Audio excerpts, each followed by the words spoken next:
வணக்கம், welcome to இல்லத்தரசி கோலம். வாங்க இன்றைக்கி ஒரு 3 நிமிஷத்தில் இந்த கோலத்தை போட்டுடலாங்க. அந்த மாதிரி ஒரு சிம்பிள் கோலம் பார்க்கலாம்.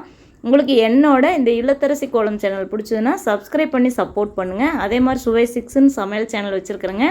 நம்ம சேனல்லையும் பாருங்கள். அந்த சேனலில் ஈஸியான டேஸ்டியான ரெசிபிஸ் கொடுத்துருக்குறேங்க.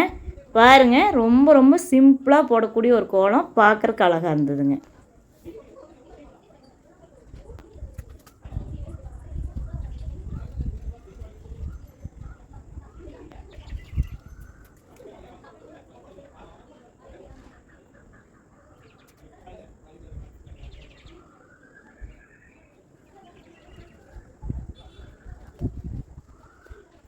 பாருங்கள் ஃப்ரெண்ட்ஸ், இந்த கோலம் எவ்வளோ அழகாக இருக்குதுன்னு. ஒரு 3 நிமிஷம் 4 நிமிஷம் போதும் ஈஸியாக அந்த கோலத்தை போட்டுடலாம். கோலம் போட நேரம் பண்ணினாலும் இந்த கோலத்தை ஈஸியாக போட முடியும். இந்த வீடியோ பிடிச்சா ஒரு லைக் பண்ணுங்கள். இந்த சேனல் பிடிச்சா சப்ஸ்கிரைப் பண்ணிக்கோங்க. தேங்க்யூ ஃபார் வாட்சிங்.